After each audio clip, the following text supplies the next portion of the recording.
All right, Al, Marcus had to go back to his booth, but let's continue our tour through the Art d'Object exhibit here at the 2023 Munich Show. Okay, let's walk through this, see what we can find.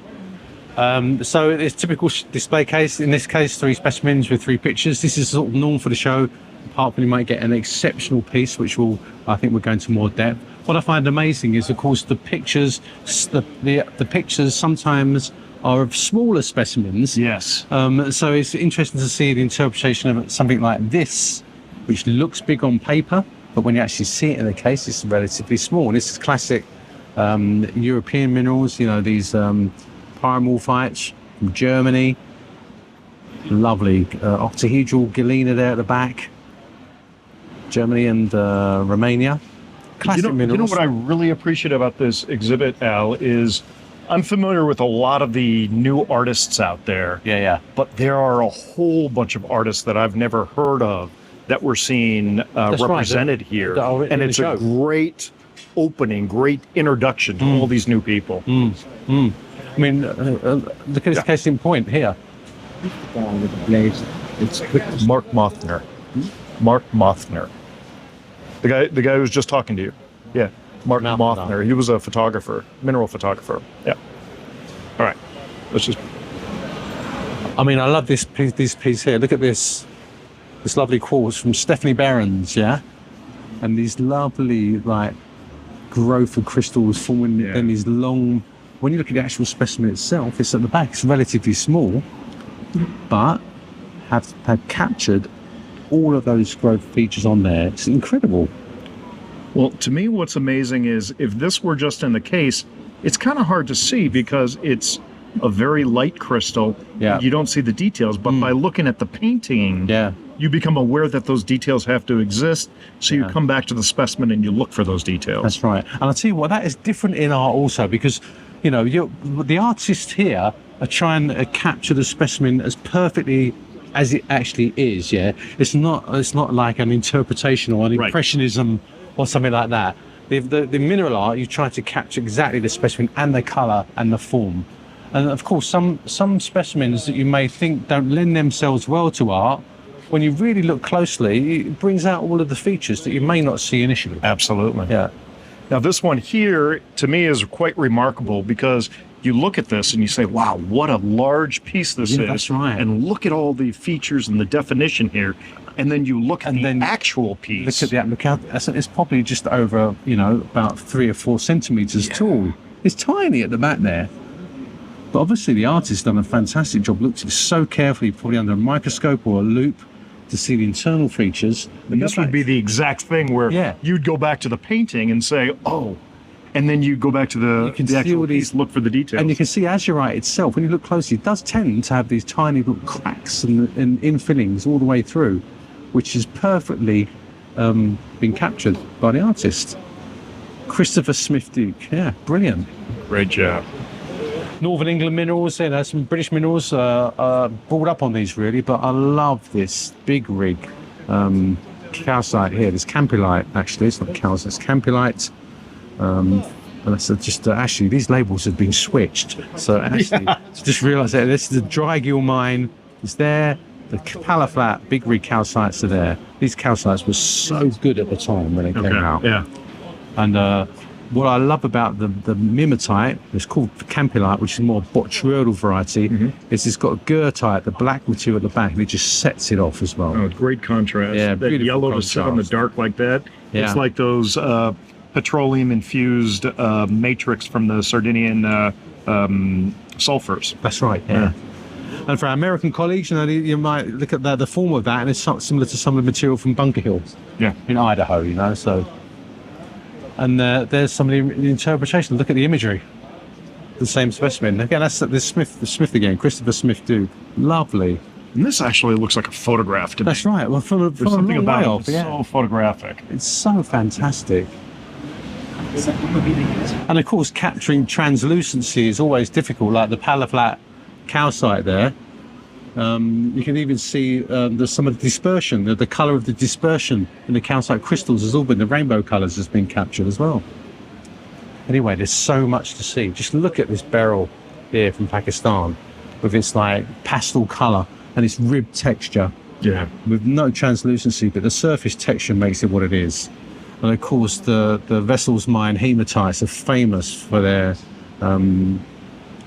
look at the mirror luster on that crystal. That is super. You could shave with that. And what's cool about that, it's ground with calcite, but in between the breakages, there's it looks like more hematite, specular hematite or something growing in between, which is just amazing. And here's the painting of it. The painting itself. This is done by Ksenia Levdarova, who we know quite well, a Ukrainian artist. Yeah. And Ksenia's brilliant. She's done a great job of capturing that mirror-like surface, even by just using a careful shading. I'm not an artist, by the way, so any artists listen to this, please forgive me for my how I talk about these things. But to be able to describe what we see here is very easy. Yeah. And here's that aquamarine. Yeah. Wow. Capture those superb. really fine external textures on the surface.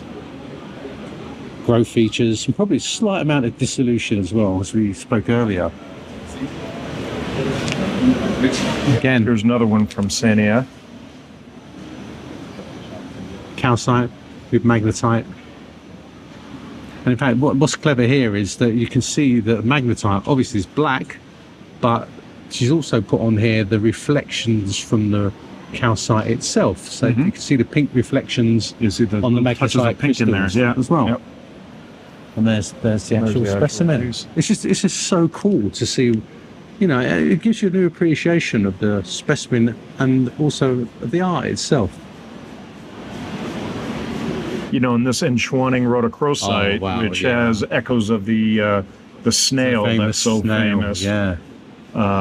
She has been posting lately some progress of that painting that she did of that. Yeah. And I took a photo of her earlier, which the first time I actually saw the finished piece, and here it is right there. Yeah. And look at it. It's a multivariance of tiny crystals that have all grown together into a spherical aggregate. And she's actually picked all of those up on there. Yeah. And if you go back to the specimen, look really carefully, you can see them. Can you capture that on there? Can you see them all?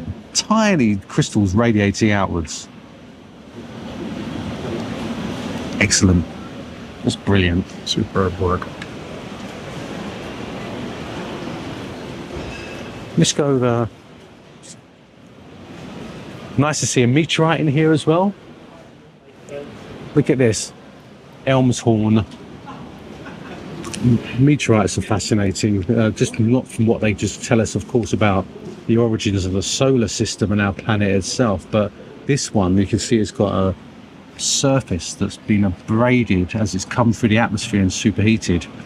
And these pits are called redmaglicks, which is really where it's dissolved and blasted away for superheat. And you can even tell for these things, you know, the direction and sometimes the effects on the composition of the meteorite itself. That's fantastic. There's a clue for the orientation of it. Yeah, orientation, yeah. You can see it there. There's the image as well. I love the way they put it floating. This one's floating in the air with the shadow underneath. It's really clever. You know, rocks in the sky. That's another Ksenia piece. That's great. And look at this. There's another. This is a famous piece. This is the Christmas tree gold. I don't know why it's called that, but yeah. Oh. Beautiful, elongated and intergrown crystals forming a tree shape, and it's just wonderful. Exceptional specimen. And it's a figured specimen.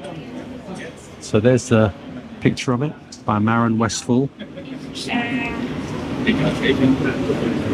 And of course, if you go below, I'm really nice to see they've got the frontispiece or the inside piece of the minerals, crystalline gold and silver, and there's a black and white image of the plate number 1 of the specimen itself.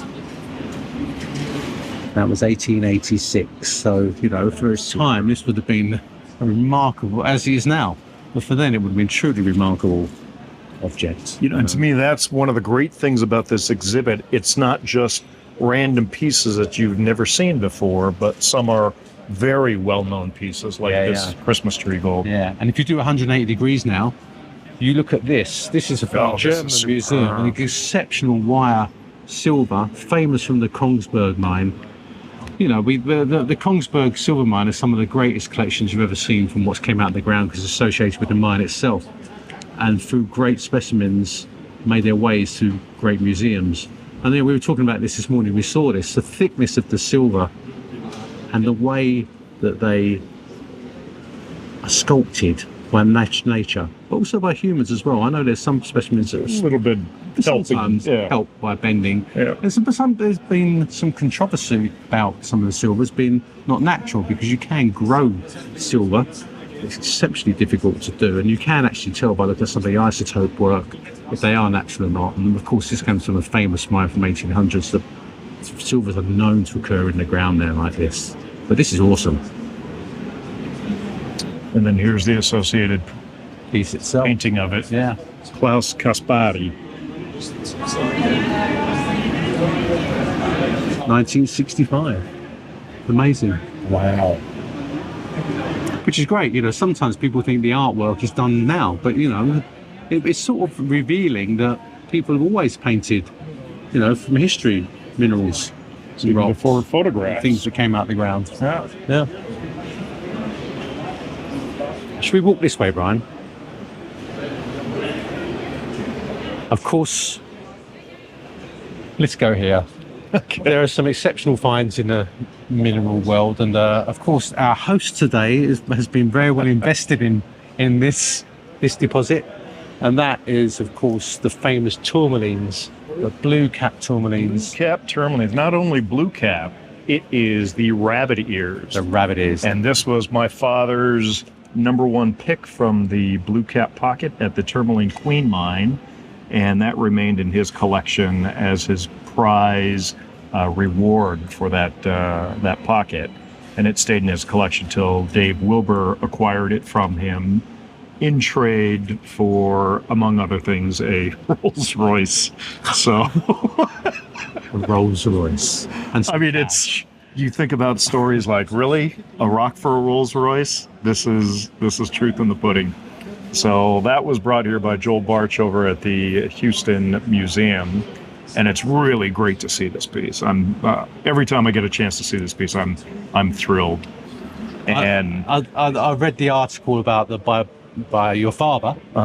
About the find itself. Yeah. You know, it was. I remember they found the pocket, I think, late one night, and everyone had returned home, and they called everyone back who was mining because they realised what they found, and the pocket was some great stuff came out. But then I think the mine manager said, "There's another pocket behind." Right. And then within that pocket, world's greatest tourmaline find with these blue caps at the top. That was signified that was given them the name, which is exceptional. And there's Never been seen before like that. they're crazy specimens. I love this piece because you've got the quartz crystal there, obviously the two big crystals, but these lovely prisms at the bottom in alignment. Yeah. It has a sort of flow to it. And we often talk about, I love it when people talk about the holy grail of minerals. There's so many holy grails. And Right. it's usually the deposit that's the holy grail, and the stuff that comes out of the rare finds within that. Well, you know, the other famous piece from the pocket is the candelabra, Yeah. which a lot of people know Smithsonian. because that's in the Smithsonian. Exactly. Smithsonian, yeah, they made their way to Nations museums. Yeah. And the picture itself, you can see, is great. And this is a Tama Higuchi painting, and she actually presented this to me in Tucson as a gift. It was a big surprise. She said, "Brian, I have something for you," and didn't give me more information than that. Right, yeah. And then met me in my office over at the Tucson Fine Mineral Gallery and presented this to me, and I was just overjoyed. My big dilemma now is I don't know where this should be. Should I leave this in my studio in Tucson, or should I bring it home and have it in my office in Honolulu? It's a real tough call. Tough. I have a feeling it's going to end up in Honolulu, but you know, more people will actually see it and appreciate it in Tucson, especially when we are there during the Tucson show, and we have hundreds and hundreds of people going through the Fine Mineral Gallery. And it's certainly, when you have something nice, it's worth sharing and showing. Yeah, of course. So And here, look, if you look at me, Brian, there it is. share Part and of the show, inspiration share and for show. it as well. Oh, and just if people aren't clear, when I started Blue Cat Productions and came up with the logo, I created a stylized graphic version of the rabbit ears. Rabbit ears, that is the logo for Blue Cat Productions. Logo of Blue Cat. Yeah. Speaking of Blue Caps, here is another one. This is a fantastic, another specimen. Not been seen much. This is from the Barry Ampol collection, who unfortunately passed away recently, but his son David was able to lend this one to show us. And what a lovely specimen, you know, just the quartz and the way the tourmalines wrap around it, you know, and I love this. It always seems, it's strange, isn't it? It always seems to be differential growth. So you get these lovely two big prisms at the top. Yeah. One of them is slightly flattened and cavernous, you know, slightly elongated. You see that? So it tends to give it a bit slighter, nicer translucency because it's slightly thinner. But look at those equant prisms at the bottom as well with their zoning. And of course that famous petrol blue cap, which differs. It really differs. In daylight, it's really blue, and in some of these lights, they can almost clear black. Exactly. In a way. So, you know, as we always say, get them in daylight. And there's, of course, And here's the Eberhard Equit painting of the same piece. did an exact. Eberhard did a lot of work for Barry Ampol. He'd go out and spend months at Barry's house, living in the guest house, and just painting. And that was a really good time for Eberhard. He enjoyed that immensely, and obviously did some incredible work while he was there. Amazing. And to see two together in one exhibition, like Very this rare. quality, Yeah, is at really this rare. level. I mean, there are blue cap tourmalines of all different levels, but kind of at this level, they become killer. Okay, so from this American classic, I want to go to another American classic, the green. The green, okay. I remember seeing this specimen a few years ago, and I was absolutely blown away by it. And it's resurfaced, or it was now in the Houston Museum of Natural Science. Joel Bartsch, the curator, has given it here for what a crazy. This is an And this is emerald. bad. In the video, it's actually, to my eye, it has too much blue in the crystal, but that is a true emerald green Notorious to crystal. capture, but this is the largest, The most emerald difficult color. found in North America. So it comes from the Wrists mine, which is in North Carolina, famous of course for its hiddenite, the green variety of spodumene. And it's green, spodumene is a green egg because they've got slight chromium. And of course what we have here is the beryl, the slight amount of chromium giving us emerald as well.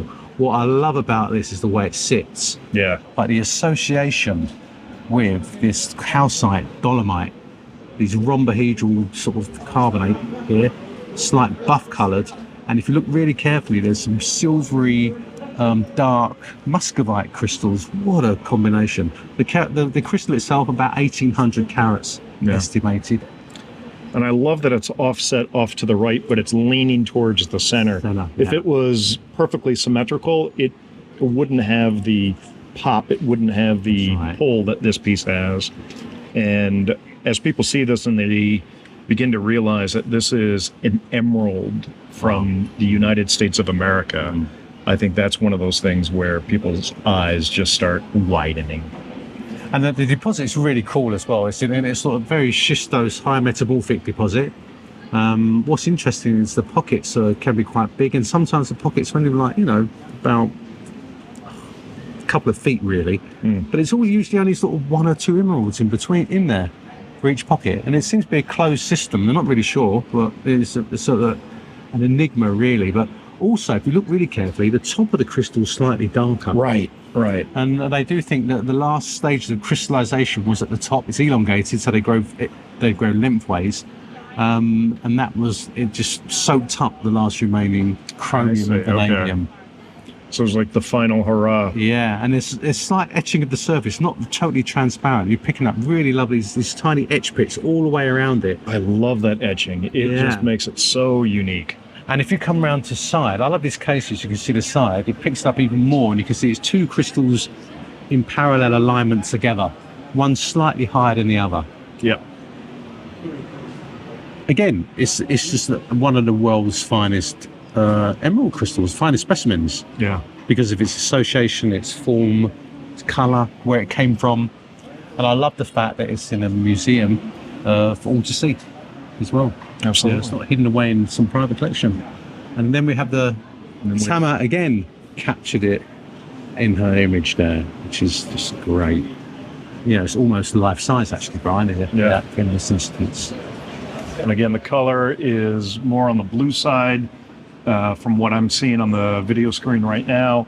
But in reality, it is just what you typically expect as an emerald green. And I think if you pull back, it gives you a real flavour of what the exhibition looks like. So you can see them, that's how I said it's set. It's like just fantastic. It's sort of exhibitions within a whole exhibition. Well, it is really, you know, we always say that the special exhibits at Munich are museum quality. And that has never changed. I mean, it feels like we are in a museum here. Yeah. Let's walk this way. Here's a famous piece. Oh, this is another classic American example. Spodumene, kunzite from the parlor chief. Beautiful mineral. Named from Frederick Kunz. Forms these sort of long, straighted, very thin plates that I'm not sure this one does, but when you come to the side, the saturation gets that beautiful lilac colour. Look at that. Yeah. So look cool. down the C-axis there. That's where the color really starts popping. All those little surface etched features, and of course, look at this. I love it that they got a picture of Kunz himself holding the specimen, looking down the axis at the colour. And this is a very, very famous photograph. Probably the first photograph that you'd see if you did a Google search on Kunz. Yeah. And that is the exact same piece right there. So I love that they have the specimen with the photograph, but then they have an old painting of it. 1904. This came from our great friend Bill Larson, of course. Wonderful, great champion of that area.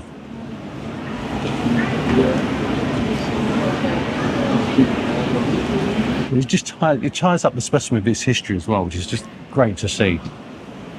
And again, just a classic piece. Yeah. A classic mineral, classic history there, just superb. One of my favourites is in here, Brian, actually. This pyrite, group of pyrites here. Beautiful, that's like ring all joined together. So this is another Senia painting. Yeah, Navajoon, Spain. We've been watching her do this online. And yeah, just one of those pyrites from Navajoon, Daniel Ulabati, that is bringing these pieces out of that area. And I think this was actually painted for... No, this is owned by Mario, yeah. And there's the specimen itself. Unreal.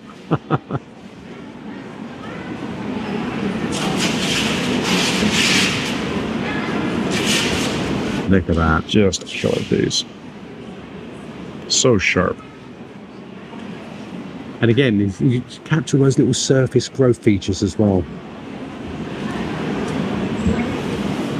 Tends to have this like undulating. I mean, pyrite usually have striations on the faces, but here there's sort of slight undulations in growth.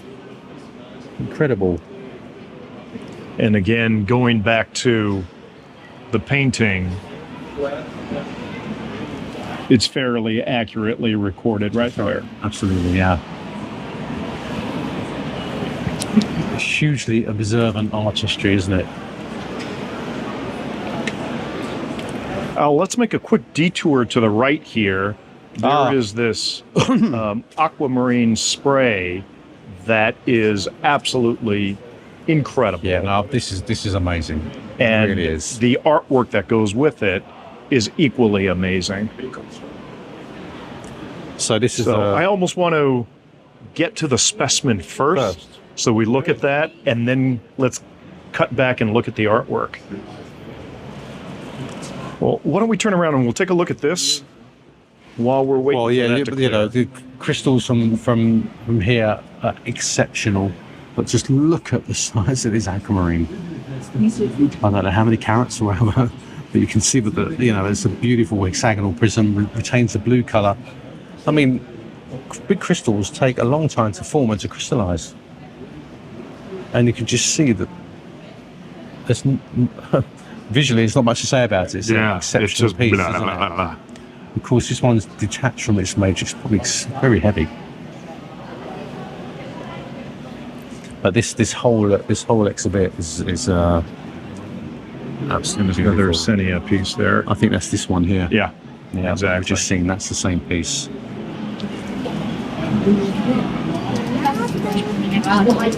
And it Watch just out. keeps going on and on.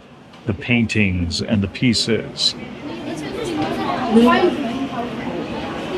All the school children are turning out. Oh, we got so the it's gonna kids get- coming in, It's going to get which is busy. fantastic. We love seeing Look that. at this killer, this morganite crystal, absolutely unbelievable for size. At the end, you've got these tiny quartzes as well.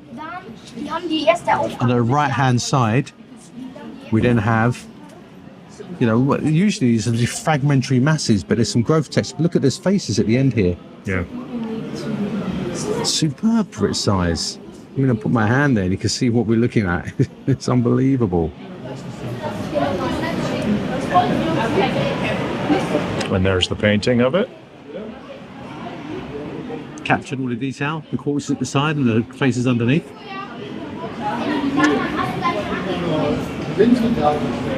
So, the spray is free, so shall we Yes. go and do this? Hey, morning. Okay, so let's definitely start with this. Look at this. What a great specimen. A spray of aquamarine crystals from Pakistan. Quite a few specimens have been mined very carefully now. What I love about this is the association of just the pure white of the quartz and the feldspar with these black tourmaline shoals intergrown. And look at but it's a spray of crystals. It's actually one large crystal in a cavity with this starburst. They call it supernova, I think, don't they? Yeah, this is the supernova piece. We filmed this earlier with Ghulam Mustafa. that came out. I love the way some of these shoals are growing into the Yeah, into the aquamarine aquamarine. itself, showing that they both grew together in some respects of it.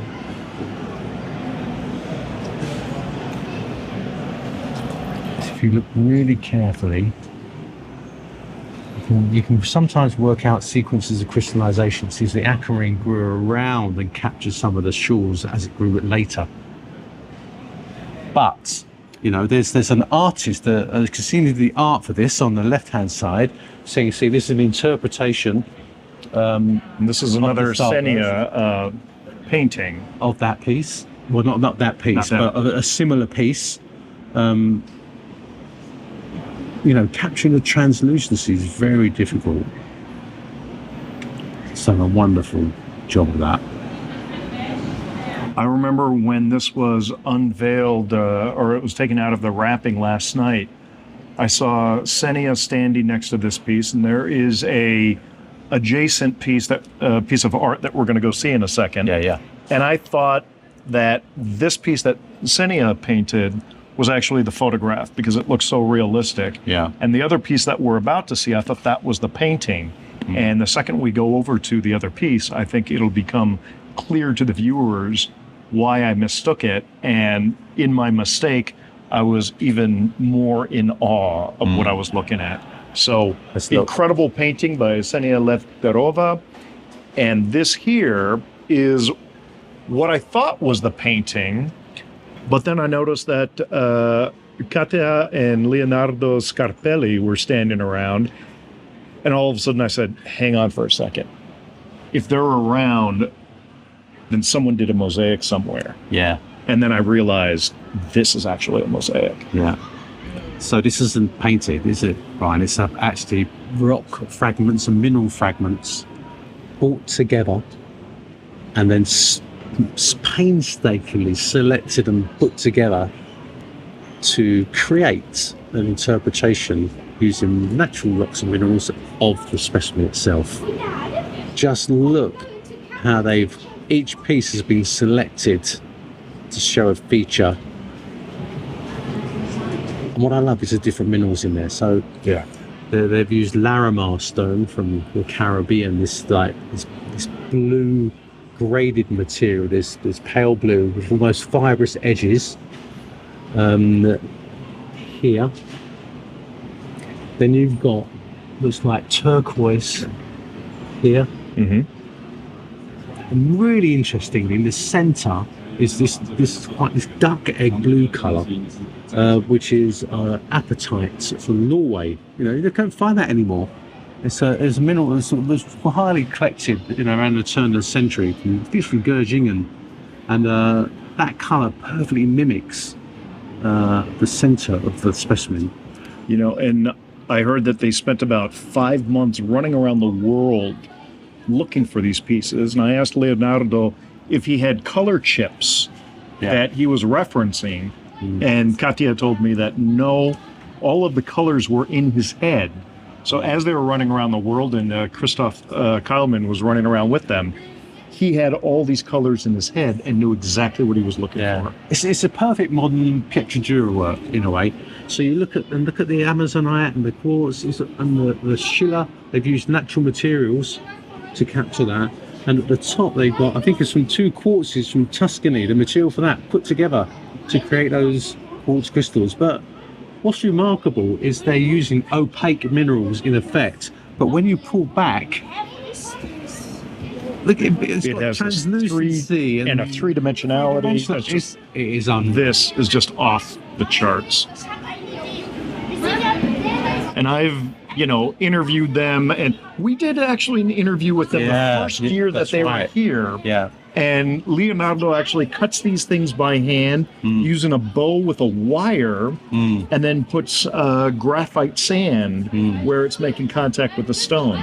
So it's a very, very laborious amount of work, but wonderful people. And so ever since we did that interview with them, I've been, you know, kind of keeping track of what they're doing. Yeah. And this piece absolutely blows me away. And I've seen, I think I've seen pictures of his workshop, and there's piles of fragments of rocks that they sift through to find the perfect piece. Then they match them together. Then they actually have to individually carve the pieces to lock them together, and then slightly polish them to blend in. And it's just incredible the knowledge of the material. Yes. To recreate with the knowledge of the actual specimen and what it looks like. It's the best. Absolutely We incredible. take our hat off to them, don't we, Brian?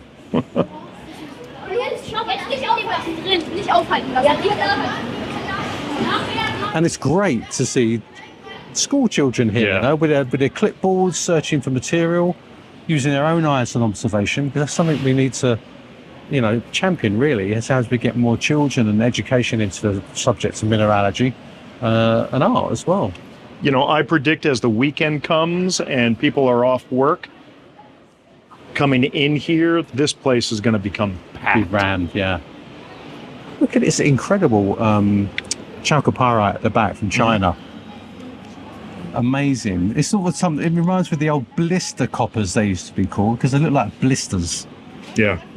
This Chinese one is just fantastic. Let's have a look at the picture.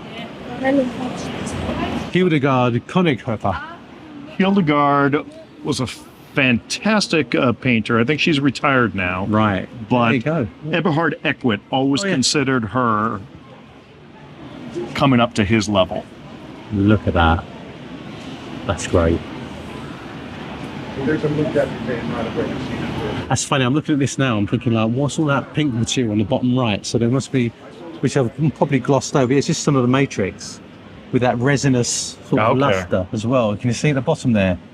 So it gives an appreciation not of the main event, which is the blister copper, but all the material around it as well. The bottom right detail. there, the detail, yeah. Which is great. Oh, excellent.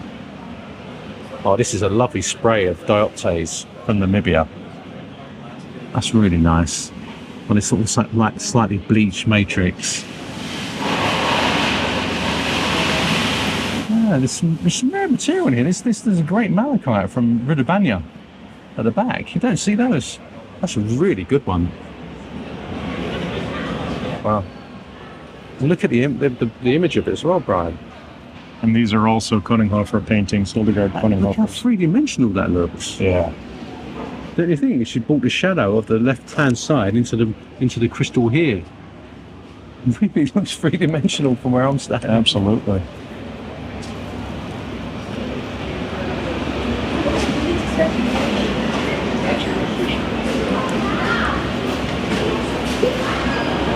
You know, it's almost a pity that this is only here for this weekend.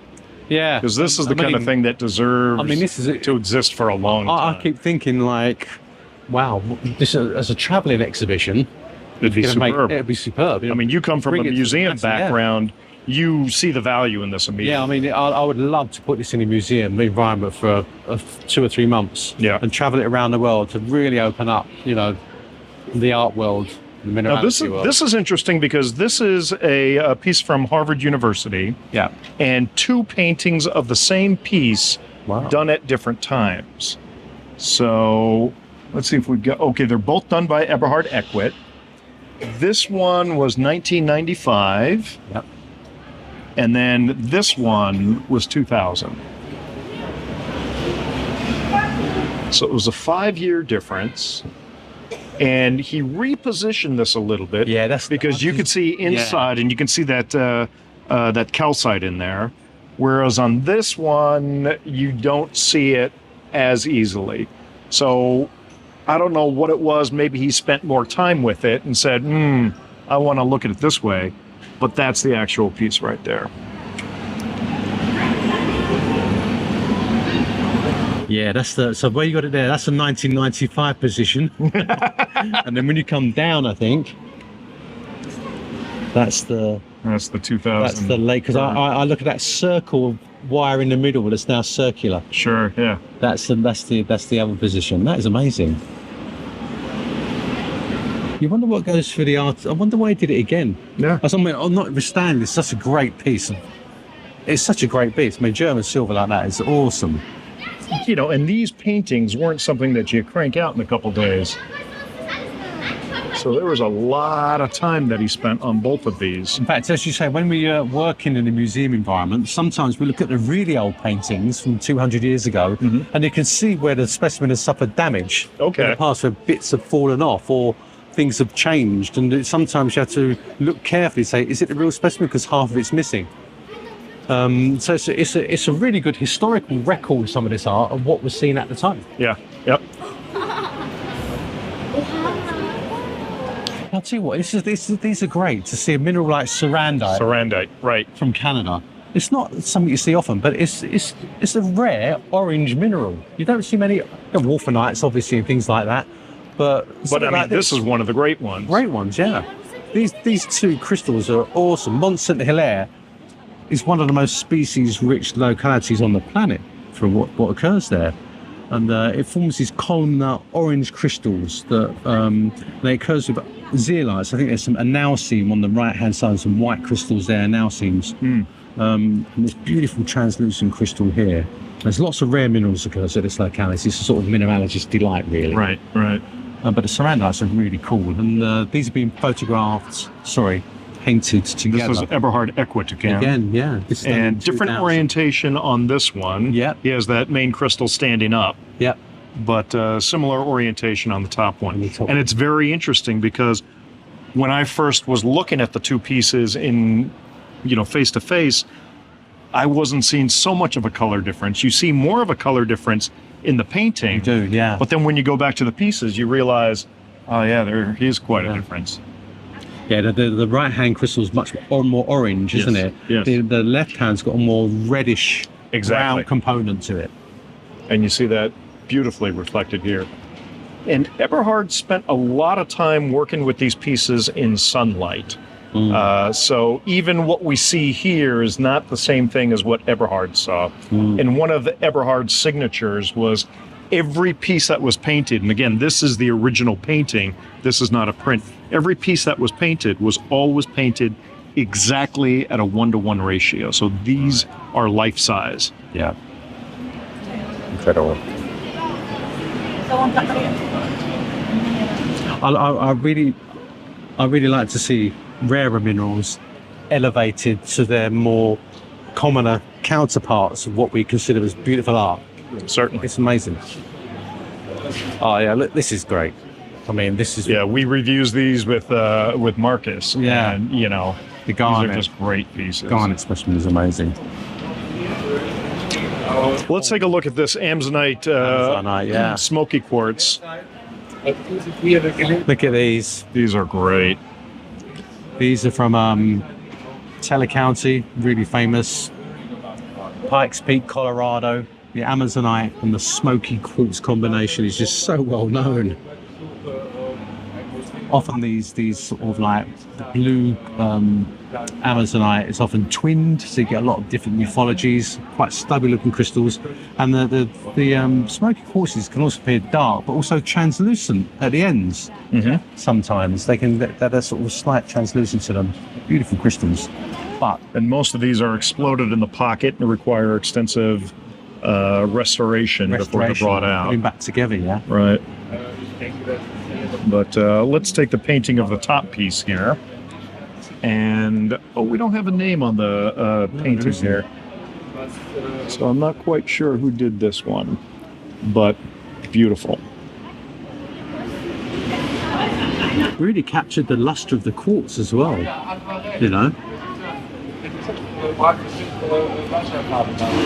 I see a HK, so I'm guessing this might be a Hildegard Koninghofer. Yeah. And what is cool, remember I spoke about the translucency? Yeah. The lower crystals are dark, but the one at the back has a sort of slightly more Yes, greyish yes. colour. Now look at the specimen again. And you can see that exactly. It was perfect. Yeah, the back piece has that. The quartz is much more translucent. Right, right. Something you don't realise, you look at the art and it makes you look at the specimen. That's the thing. That's the thing that's always amazing to me. Okay, so we're going to take a look at the art of the bottom one there. And this is a Eberhard Equit painting again. That's great. And you know what? This really shows off the surface texture. If you get reflected light from the left-hand side to come round, look at can you capture the side of the crystal there? There. Oh, yeah. I've used the paintwork. Did you see that? Yeah. Watch that. Right on the smoky quartz. All the paintwork has been added in slight layers. And you'll never get that on a print. No. It's just the paint. Yeah. The painting that you'll see that. What I'm talking about are the features that we're seeing here on the smoky quartz as I'm moving the camera and the light around. So I come to the left and you can see You this. can see the surface texture, which has been put on. Yeah, it's layer upon layer of watercolor paint that is And if you applied on top of each other. if you go to the top one line, you can see that the quartz is often striated. Now it's perfectly done there. Look at that. Yeah. The striations almost. Wow! Come on. That is Those are beautiful. careful brush strokes to make that striation appear like that. And even this ridge here has Yeah. striations on its surface. Superb. You know, you can appreciate Eberhard Equit's prints, but when you see the actual paintings, it takes it again to another Go level. back to the specimen again, Brian. Let's see if we can get a zoom in on that exact specimen. Thank you. And you can actually see those features there that he has very carefully mimicked and captured. Oh, that's amazing. I think his telephone is very hard. Yeah. How stuff this? So super, absolutely Very fantastic interactive exhibit. today. So Al, that's it. Of course, we cannot go as in depth as we would want to with everything in this incredible exhibit, but I think we got a pretty good taste for all the viewers to see and appreciate. The Munich Show has put together a fabulous book on this exhibit, featuring really the paintings, not so much the specimens, but this is just, I don't think we'll ever see an exhibit at this level again. No, but it's fascinating. I think to see the paintings, interpretation, and some of the world's best specimens is amazing. I think we'll finish with the painting because I love this. And I think for me, also, it shows that mineralogy may be seen as like a new subject to some, but it's an old subject. People have appreciated minerals for years. This guy searching for minerals for science and for beauty, We do exactly the same today, and I think it's great that we've got the picture which reflects our past and our future, and I think these exhibitions are definitely the way to go. Absolutely. Al, great fun Thank you, as buddy. always, brother. Bye everyone, take care, see you soon.